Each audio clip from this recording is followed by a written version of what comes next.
Hello and welcome to the podcast. We have a very special guest today, Mr. Richard Acosta. Good morning, Ben. How are you? I'm good, thanks. Yeah, I'm good. Bit cold, back from Lisbon. Yes, which as we were just talking about before, was disappointingly mild.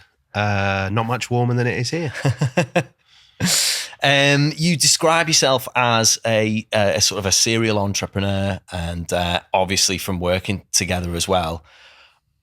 Almost every time we've met over the years, it's been like, I'm just back from this meeting, I'm back from this deal, I've gone over to, Vegas, then Venezuela, then this, and then, it's like you're all over the place with a bunch of stuff. Where did it all start for you, and how did you kind of, get into doing music, and obviously all the business stuff that, we'll come to a bit later, but like, where did it all start for you? It probably started with being a teenager and wanting to be a lead singer, wanting to be a rock and roll star, to be honest. That was my first passion. I was in bands in my late teenage years, played hundreds of crappy gigs in pubs in South London, Battle of the Bands, all these sorts of things, and continued to do that in my late teens into my early 20s. In different bands, gradually improved as it does, and then ended up in a band that got close. I'm not sure how close, and I wouldn't say very close, but we had a few different managers and did some showcases with record labels, but then we're never really good enough, if we're honest. What kind of music was it? It was sort of electronic indie. What I always say is it was a bit like Kasabian before the world were ready for Kasabian. Right. So it was a bit like that. Nice. What did you play? Was it guitar? I was a lead singer. Oh, you were the lead singer? So yeah, fancied myself as a bit of a sort of Liam Gallagher, Bobby Gillespie type character. But I do play guitar and a little bit of piano as well. Yeah, Got to grade 3 in piano. So. That's good. It's a bit of something, isn't it? Could be worse. So you were sort of, doing the London scene of Camden, Central London, Shoreditch, when Shoreditch was the cool place to be. So yeah, involved in that scene in a way. Brilliant. And how did then? Because we were talking before how it ended up being like property and things like that and all that stuff. How did you make the transition from going, okay, I'm in a band and I'm doing label showcases and things like that? Where did it go from there?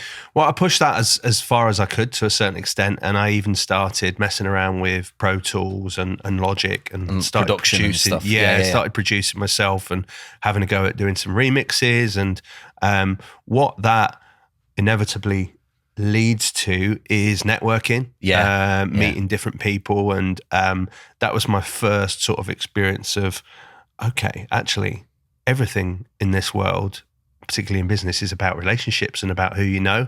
So that was my first sort of understanding of that side of it. But ultimately, I ended up giving up and had to sort of give up on the dream. So I'd say by the age of about 24, maybe, decided to just give up and throw myself into something else. Right. So started working in the property industry. Right. Started working for property investment companies, search and acquisition companies, estate agencies. And I heard you always had like one eye on doing that kind of thing, or was it just a complete, I'm going to dive in at the deep end and just see what happens? Fell into it. It was, to be honest, I was a bit disillusioned with the world at that point. Right. As I say, I wanted to be a rock and roll star, and that was everything to me.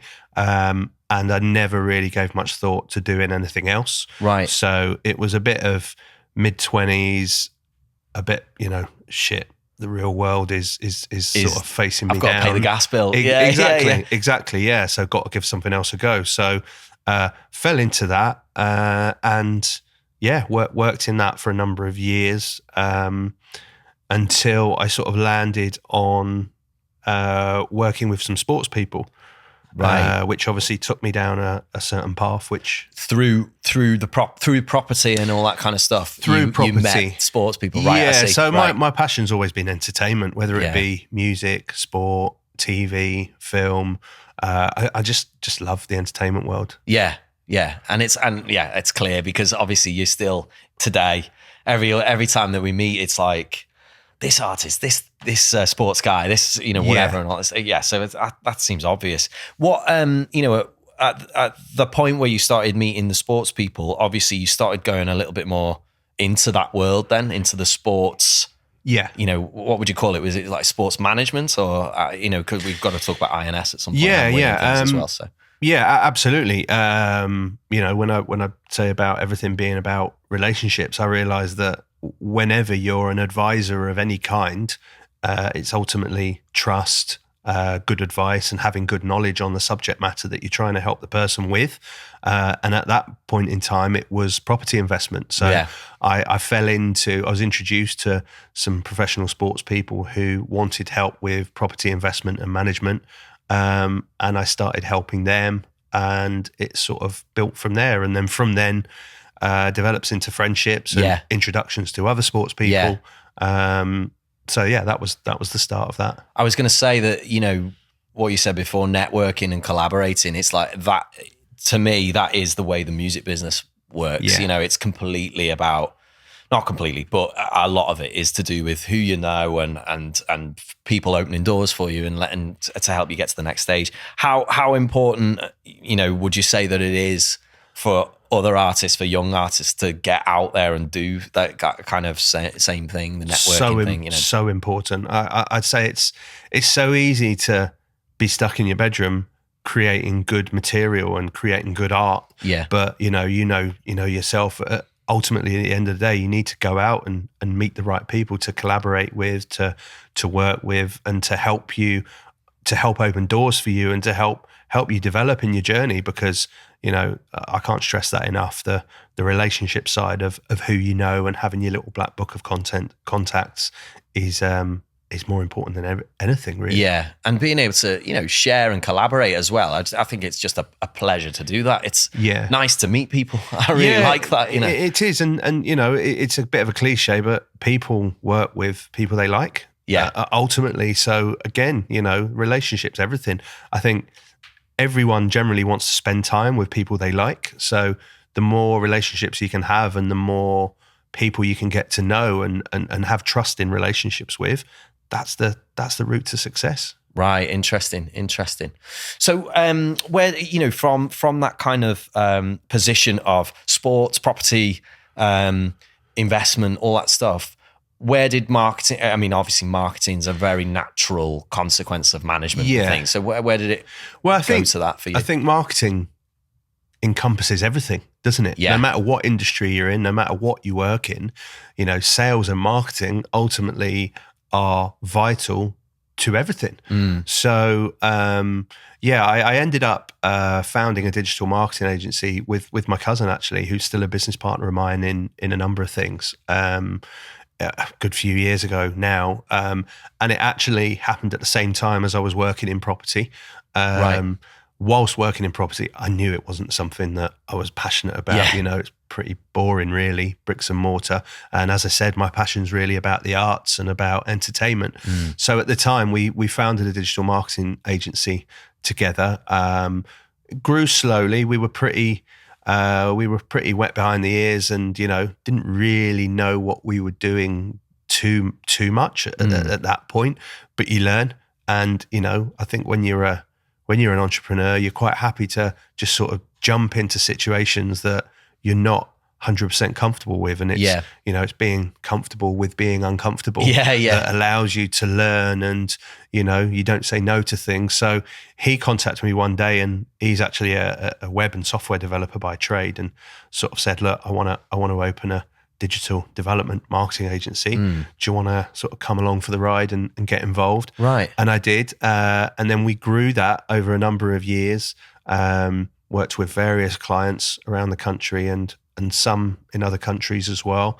And we actually ended up only sort of exiting that business around 4 years ago now. Oh, wow. So that's been going a long time then. Yeah, that went a long time. We did that for 15 years. Right. So, it was a good journey, and it really got me to understand about brands and about positioning in the market and how to create brand awareness and affinity with your customers and all that sort of stuff.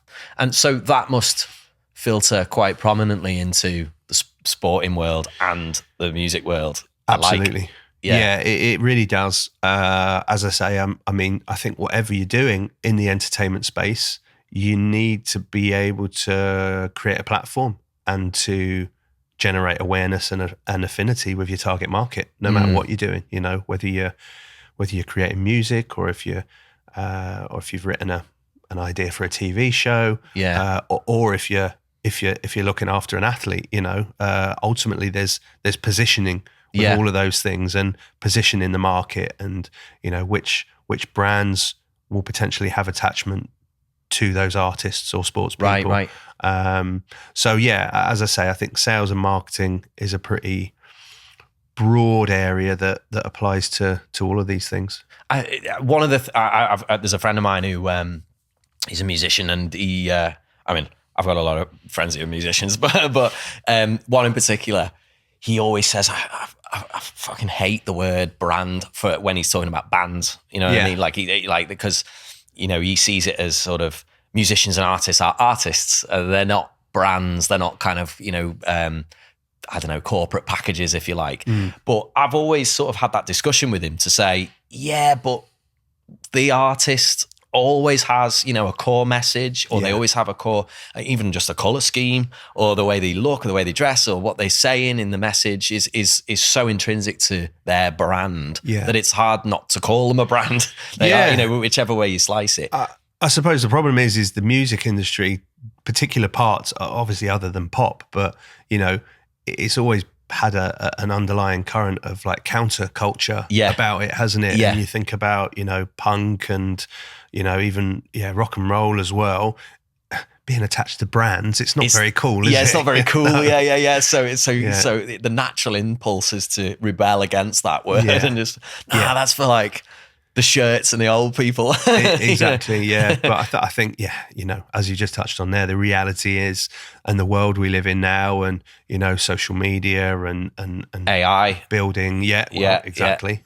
And you know, understanding where you sit in the marketplace, you have to find things to anchor you within that position. And whether that's through working with brands or you know, just creating your position in the market. What would you say is a good way to do that then? You know, if you're a band or an artist, like doing artist development, like we've done artist development and stuff, like what would you say? You know, an artist is sat there and they're asking you, how do I do that, Rich? What would you say to them? Well, I think it's about developing a profile, isn't it? And it's about understanding who it is you're trying to speak to. Right. And, you know, something we do in the marketing world is build a customer persona, which, you know, can be as detailed as understanding what age your ideal customer is, what job they have, what their interests are, how much they earn, where they live, all that sort of stuff, and really understanding who the perfect customer is for that brand, that person or client, right? Okay, or artist. Yeah. And I think with a young artist, with a young musician, you know, it applies as well. It applies to that, doesn't it? And I suppose if you are, it might be a difficult thing. It's quite a difficult question for a young musician to answer, I think, isn't it? And you'll know better than me. Because young musicians don't know necessarily who they are, and they've got all that to discover along the way. Yeah. Exactly. And that's why I think, you know, they need external help and for someone to come in and sort of really understand what boxes they're ticking and what reaction they're getting from their social channels, and you know where they sit in the market, where their music sits and where their identity sits within the market, is ultimately the key to understanding how they're going to penetrate that market and how they're going to sell records and you know, and everything make some else, money for themselves and make some money from it. Yeah, definitely. Honing identity, I suppose, is super important, isn't it? Do you find that in the sporting world as well? To a certain extent, yeah. You know, there are certain athletes that sort of connect themselves to certain brands and certain areas of of the world more than others. It's a bit harder to do, I think, in the sporting world. But look, if you take it to like the top level of, say a David Beckham, he was obviously and still is connected to all sorts of branding. brands. He is. But ultimately, I'm sure his team have a very clear idea about how they want him to be perceived in the marketplace and in the world in general. So they would have been very careful about which brands to associate him with, and that so he'll have stuff. been, coached a little bit on that throughout the journey. I think it's a lot more obvious in music because, if you've got, say, I don't know, I'm trying to think of an example. Say if you've got like a folk singer who's, very into like the natural world and very hippie-ish or something, then there's certain brands and parts of the market that are going to be very obviously perfect appropriate for that. And it might be others like that are totally not. Exactly. Maybe it's like natural skin products or something, and I think being connected to the world of branding and understanding which areas to play in, and it might not always be corporate brands. We might be talking about which media platforms to associate them with, or which blogs, but ultimately all of that comes down to understand who that person needs to speak to, and where you find those people. If that makes sense. Definitely. Obviously, a big question mark is that everyone who is interested in marketing, which is pretty much, as you said, everyone, if you've got something to sell and you're interested in marketing, the big question mark always comes down to money and your budget, doesn't it? Especially if you're talking Facebook ad testing or anything like that. There's only so much you can learn, from assessing all the data through a little amount of spend. How much do you think somebody needs to, an artist say, or a footballer or whoever it is, how much do you think that they need to sort of be looking at as a budget to be like, this is an accurate way of assessing where you're at, but also to actually make a dent in the world, I think first of all, they should be doing it themselves. They should really be getting hands-on with it themselves. And I can apply that to a young footballer or a young musician, because the more they do with it themselves, the more they'll understand more about themselves and what their profile is and how they're going to continue to build that profile. I think it's really interesting looking at the differences between sport and music, because we know how important it is with music. Building up your social channels and all the rest of it. But it is equally important if you're a young footballer, that you're active on social media and that you're creating content. So I think a lot of the time, although there's they're not really going to know the steps and the process that they should be going through, but ultimately they want to be creating content and creating content that they're comfortable with, and then sort of just figuring it out as they go along and learning what types of content they can create and what makes sense for them, and then looking at what reactions they're getting and what works and what doesn't work. It is sort of a case of trying it and testing things out. And seeing what how works. often would you say, an artist or a footballer or something needs to be posting things on social media? Is it once a week? Is it once a month? Is it every day? Is it what would you? Well, what do you there's think? obviously the danger of overkill, and no one wants to, be one of these people that overposts and becomes annoying to the people they're trying to speak to. But equally, I think a couple of maybe two or three good pieces of content a week, if possible. There's also, especially if you're a young footballer, there's the issue of potentially doing too much of that, because that, the thing is, if you're a young sports person, you've got your employers, you've got people involved with your club watching what you're doing as well. So, they don't really want to see a 16 or 17-year-old footballer doing too much on that side of things. They want them to be focused and training on the pitch. Whereas I think if you're a young musician, you have to, don't you? But also I think something to mention is that if you're an artist, a young musician, and you're hungry for it, you're surely just doing that anyway. Exactly. And so like we've talked about this before, where it's like your sympathy for people who like I can't post or something, kind of has a threshold because it has its limits. Because ultimately, if you're really truly a musician, you know, I know, speaking just purely for myself, I mean, even for you,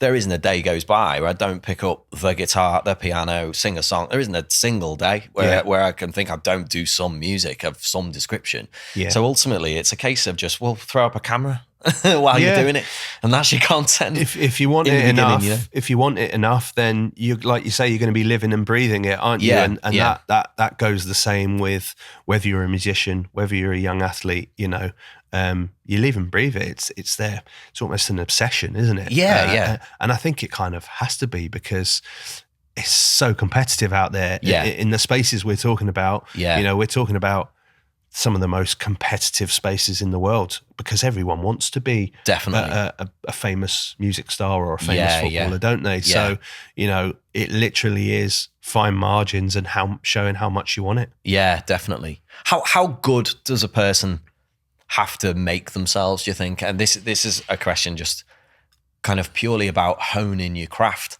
because certainly in the music world, I see people who are like, they're not necessarily the best guitarist, or they're not, you know, but they, you know. It's a really interesting question, because I've thought about this quite a lot, between the difference between sport and music. Because I think, you know, music is very subjective, isn't it? It's, you know, it's one person's favorite song is completely different to someone else's. Whereas, you know, if you're a footballer, you either play well on the pitch, you have or you to be don't. good, or you don't. Yeah. I mean, there are obviously famous examples of athletes who, you know, it was 90%. They didn't have as much talent as other people, but they were so obsessed about the work ethic, and like the Neville brothers, for example, they're the famous example in football of you know, players that didn't have as much talent, but their work ethic was off the scale. The chain, So I think it is different. It's those two things are different. But ultimately, if you're not going to work hard in either of them, you're not going to get very far. It kind of doesn't matter. No. I mean, having said that, I'm sure there are examples of, certainly in music, some people that were just so unique and so insanely talented that maybe they didn't have to work as hard as others. And equally, you can apply that to sport as well. There are examples of some people that were just unicorns. They were just so unbelievably good. They didn't have to work as hard as other people. You're always going to get those, but we're talking about such a small amount of people across both, you know, that ultimately they're real outliers, really. Yeah. Interesting. What you were talking about, was it when we were over there, we were talking Vor Interactive. Vor Interactive, yeah. So how did we get from, you know, we were saying music, we were saying management property, we were saying footballers, musicians, all that stuff.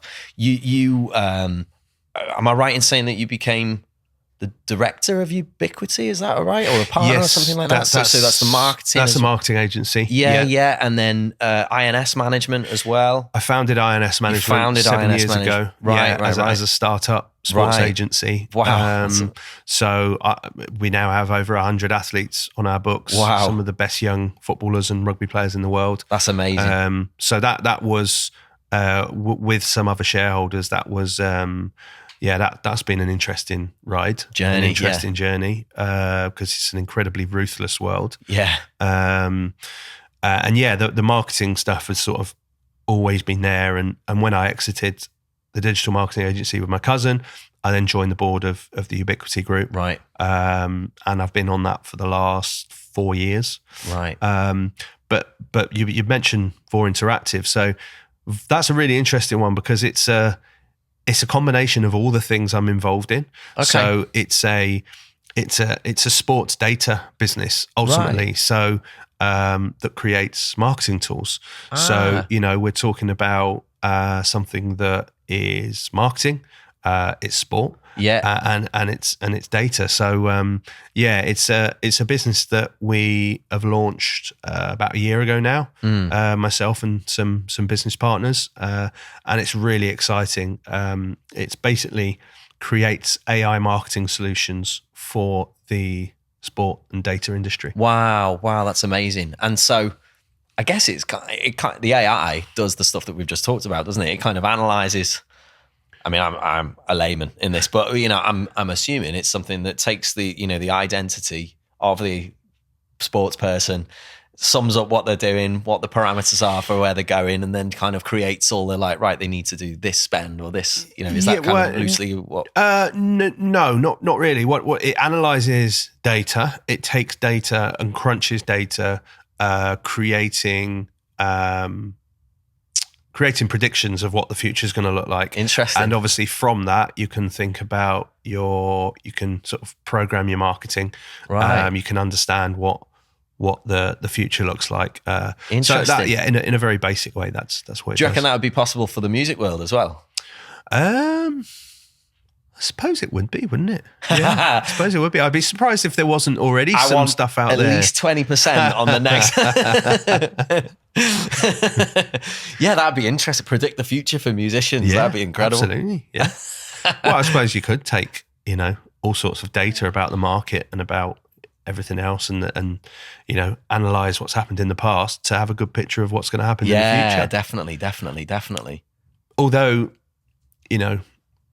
when you were in the when you're in the 70s, would you be able to have predicted what the 80s music would look like? And it's pretty hard to do, isn't it? It's hard to do. I think in terms of the future, I've always thought it's totally down to what technology is coming out. Yeah, because once you see, I don't know, for example, you see new Pro Tools plugins being released, and almost straight away, I'm thinking this is what the sounds are going to be for the next year or two. Then, while these are the fun toys that all the producers are using.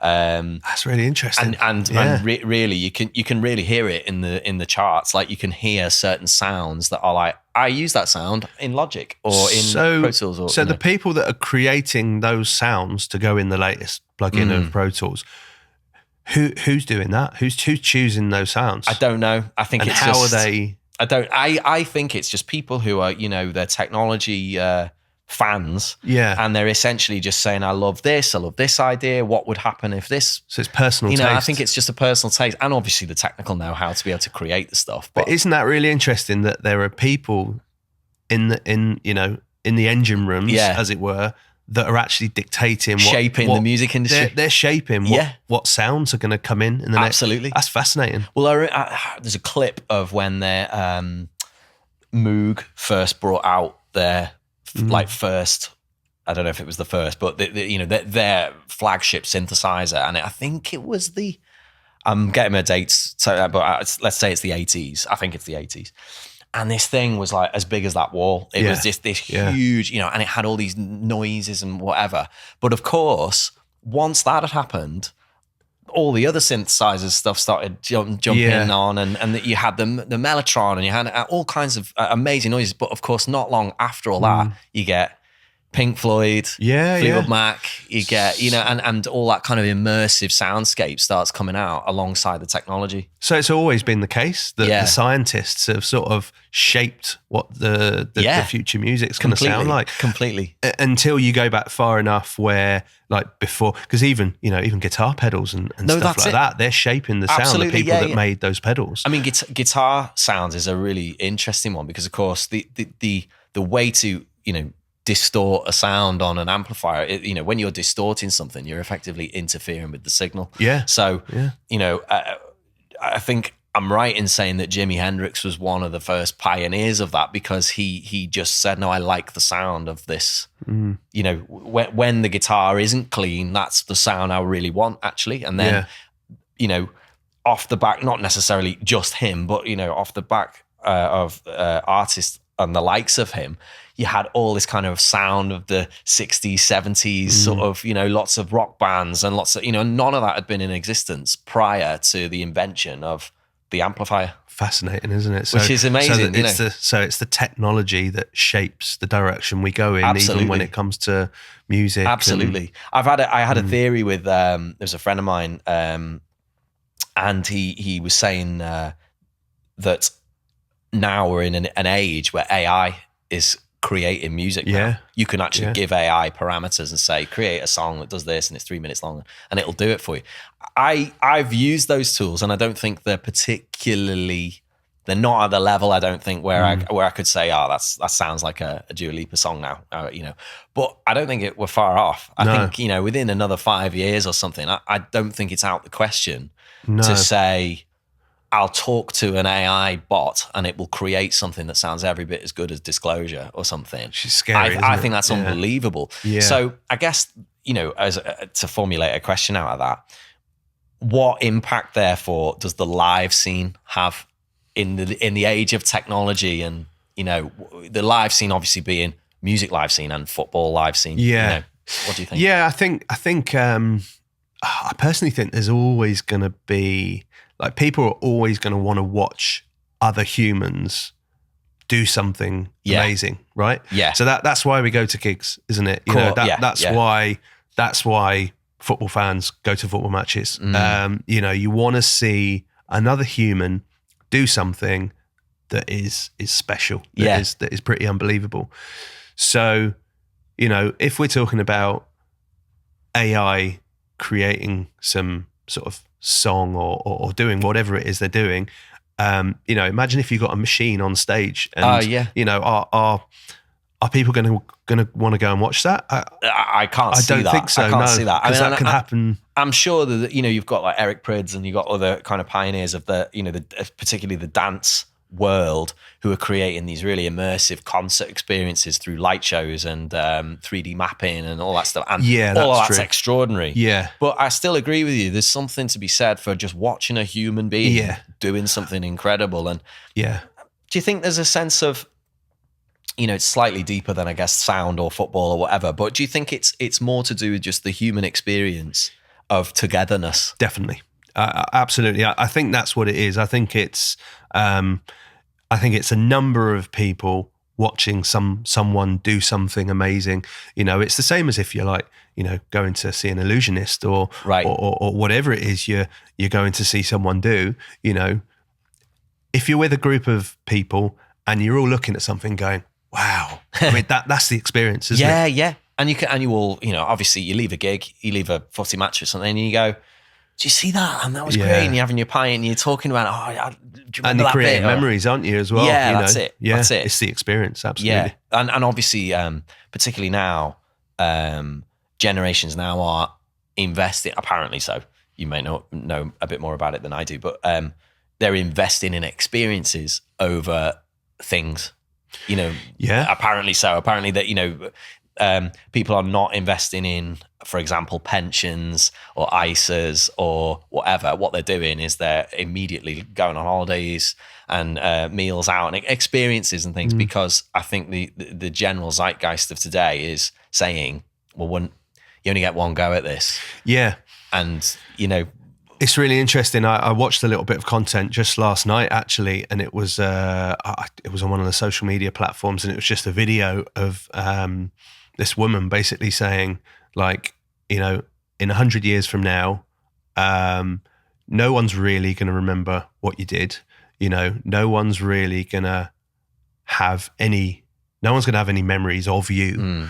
And their example was, how much do you actually know about your great-grandfather or your great-grandfather's father? Yeah. And it's like, well, you don't really know anything, do you? So, don't stress too much about life. And, and experiences are obviously the best thing that we go through, aren't they? And, when I look back now, I sort of, bought some nice shiny stuff, but actually the most enjoyment I've had, and the things that stick in the memory the most are experiences. Yeah, and they're great gigs, they're great not things. stuff. Yeah, exactly. Yeah. Great gigs, great holidays. Yeah. Specific special moments that happen in your life. Yeah, completely. I mean, experience is everything, really, isn't Definitely. it? As a human being, that's what it's about. And obviously coming back to entertainment, and whether it be music, sport, whatever it is,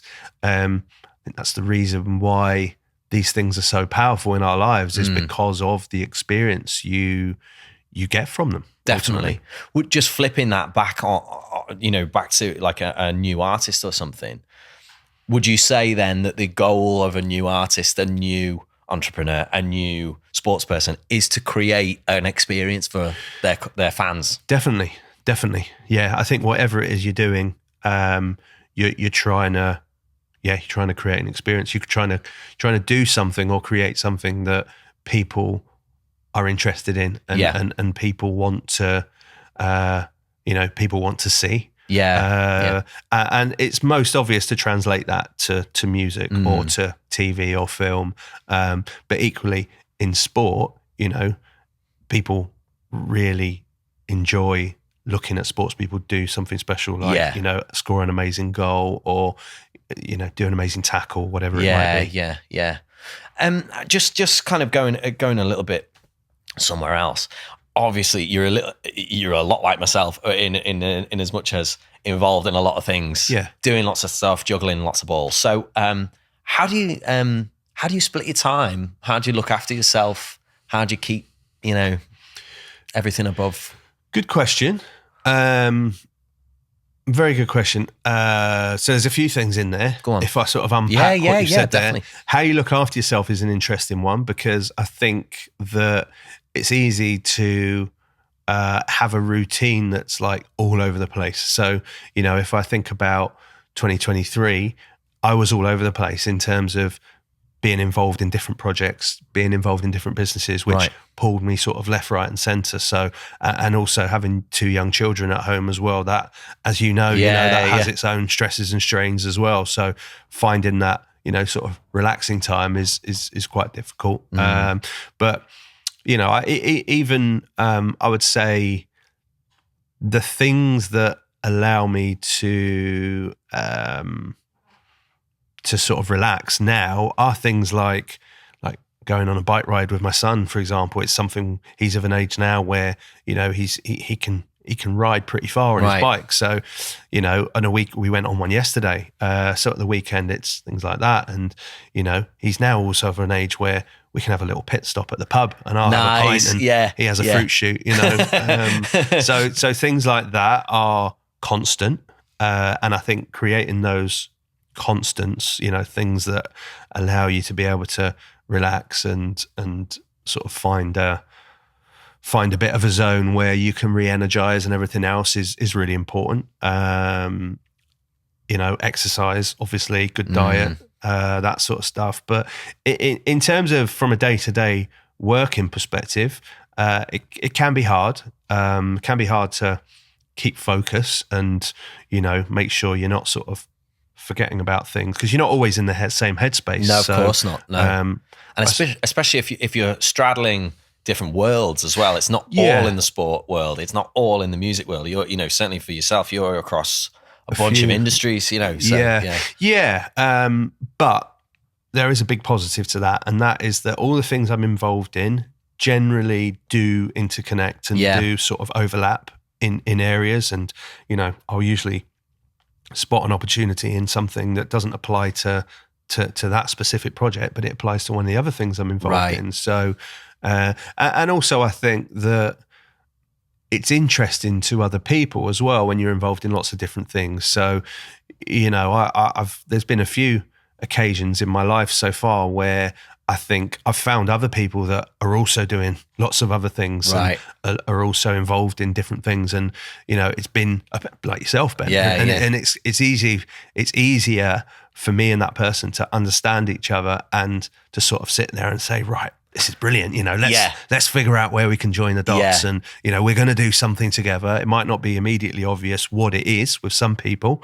But, you just know that something you'll be able to join the dots at some point. Of course, being that way as well, it just totally enhances your network, doesn't it? In terms of the people you're not just confined to, well, I only know people in this industry or this, Definitely. Just people who know how to produce or something. It's, you become someone who's like you said, connect the dots. You can just connect a path from conception right the way through to the deal being done or whatever. If it could be some industry you've not even worked in before, but it takes you there just purely through the contacts and the people that you know.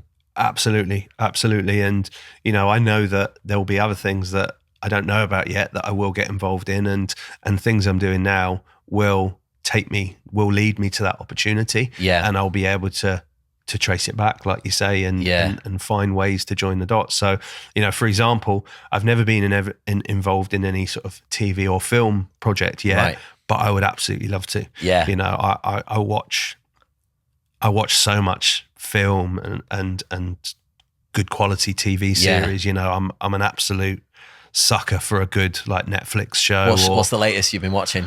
What was the latest? I usually, what I try and do, and this goes back to your last question about how do you find space for yourself as well, but I tend to watch something every night for at least like half an hour, 45 minutes if I can, after when the kids have settled down. I'm watching a good thing that's just, I watched the first 2 episodes. There's only 2 episodes out. It's a new Apple Plus series. It's a police. God, I can't remember the name now. I can't remember. But it's decent. It's good. Yeah, it's very good. Yeah, it's so good. It wiped my memory. Yeah, no, it's good. And I watched the new Napoleon film as well. I really want to see that. A couple of nights ago. I really want to see that. That was good. That was really good. Quite interesting to see, the sort of the inner workings of how he got to where he got to, and the thing that's interesting about that, it was, although we're talking about something completely different now, a military guy, completely different, but I love watching things, or I love learning about things where someone's taken a path, right? And they've grown and they've developed. And, interesting. That's what that film's about. Yeah, completely. Watching that. So that's what I really love learning about and watching and reading about. It's people's journeys and how they got from A to B. And, it's like we were just talking about, joining the dots. That's it. That's what they've done. Yeah. It's fascinating to see how other people have joined the dots. Definitely. And found their paths. That's a really interesting point. Yeah. And it's, of course, the whole point of even doing a podcast of, watching movies and going to gigs is to be inspired by other people and what they've done and hear their message, their opportunities, their journey. Definitely. Yeah. And, you could apply that to going to gigs or going to networking events or, but like you said, the military or, everyone's got their story, haven't they? Going from that to that, But the thing I think about sometimes as well is, there's been times where I've thought about an event and, I've about going to an event and I've sort of thought, oh, shall I go or shall I not? And then I end up going and I end up meeting someone there that leads to something, and then that leads to something else. And there's been a few occasions like that in my life where I've thought back to myself and thought, if I hadn't have gone to that event, all of these other things wouldn't have happened. Like sliding doors. And I think you never know what you can find. Would you recommend that then for people, like attend lots of gigs, attend lots of networking events, things like, whatever? Yeah, I think sometimes it's just pushing yourself, and it's the old, try and be comfortable with being uncomfortable is something that I've seen and read so many times. But, it is sometimes so easy to say, oh, no, I can't be bothered. I'd rather sit here in the warm and not do that. And I think that is what, if you want things to happen, you have to push yourself to go out of your comfort zone in whatever it is. And I do think that that's the key to being able to achieve and being able to develop things further. It's pushing yourself. Interesting. Yeah, just pushing yourself. Confidence wise. I mean, certainly I encounter a lot of people who, students and whatnot, where they feel like confidence is a real issue for them to, get on the stage and sing the song or to go and introduce themselves to that person or whatever. Do you have any particular advice for that type of person? Yeah, that's funny actually, because there's certain people in my life that they find it so easy. Like they'll go into a room, they'll talk to everyone. They find it so easy, and they've done really well. Because it just came naturally to them. Right. I'd say I'm not that person, but equally I'm not like shrinking violet where I don't want to speak to anyone. But yeah, it's a tough one, that, because they have to force themselves to do something they don't want to. But again, it's being comfortable with being uncomfortable, isn't it? That's a great phrase. Yeah. And you know, like I remember the first time I did gigs as a when I was in bands, and I was absolutely crapping myself. Terrified. I was terrified. But then you do it, and then you come off and you're like, oh, actually, that was boss. That was a bit of a buzz. Yeah. And then you can't wait to the next one. And I think once you force yourself to do something and you realize it's not that bad, and actually you can really get some benefit from doing it as well, hopefully allows them to grow in confidence. And you just have to force, sometimes you really do just have to sort of force yourself to try something, because it's so easy to say no, isn't it? And it's so easy to say, oh no, I can't do that, or I don't want to do that. Like putting up obstacles is what did I remember seeing a talk from Jordan Belfort, and I remember him saying that he was in a big room of people, and he said that in this room right now there are reasoned people, and what he meant by that was people who come up with all the reasons on the planet why not to do something. Absolutely. Yeah, and I thought that was so powerful. I was really like, yeah, totally, because I've definitely been that as well myself, where you go like, I won't go out today, or I won't see that, or I won't, and really you're only harming yourself by doing that. You really are, and I think that is the key. It's sometimes, if you're sitting there and you've got a decision to do something or not do it, it can be so easy to take the easy option and to say, right. As I say, in my head, I'm thinking about going to an event, or going to a gig where there's going to be some people there, and it might be freezing cold and pissing down with rain outside, and it's a lot easier to sit in the warmth of your living room, isn't it? But actually, it's like, no, I'm going to force myself to go and do it. That's it, because you never know who's going to be there. You never know. What conversations are going to happen, or who you're going to be introduced to. And I do think that is the key to making stuff happen. It's pushing yourself to get into positions and that you're not sure you want to be in, but you do it anyway. It's saying yes more than saying no. How do you handle the disappointment, in any industry? Because of course, so many times you do push yourself and you go, I'm going to really try hard to work at that, or get the song right, or get this deal done, or whatever, and it doesn't land. Yeah. How do you handle that? So this is something else that you can apply to anything, isn't it? Like achievement, and perseverance is the other thing that you continuously see and hear from people as being so important. And it is, because I think most people give up after a certain amount of failure. Right. And it's the ones that persevere and are so sure about where they want to get to and what they want to do that carry on going. And a lot of and they're the ones that do actually get to where they want to be. Yeah. Again, it's that, I don't know if you've seen that, that cartoon of the guy who's got the pickaxe and he's digging through and he gives up and the wall's that thin and there's gold on the other side, or diamonds or whatever it is. It's that, isn't it? But yeah, perseverance. But also, I think you learn from failures as well. I think there's nothing wrong with failing. And again, it's all these things. A lot of these things we're talking about are cliche. Like you hear them a lot. You hear all the time. Yeah, of course. But that's because they're true. Yeah. They really are. I think, the more you as long as you're learning, as long as when you're failing, you're learning, then it's a benefit and it's gonna help you. And it's a short life, but it's a long life as well, isn't it? It really is. I think sometimes people want things too quickly as well. That's interesting. And look, if we're applying that to sport or music, you have only got. It's very different from being like if you want to succeed in business, for example, because you got. You got do it when you're 80. You got your, Colonel Sanders, the KFC. I think he was like in his 60s or something, wasn't he?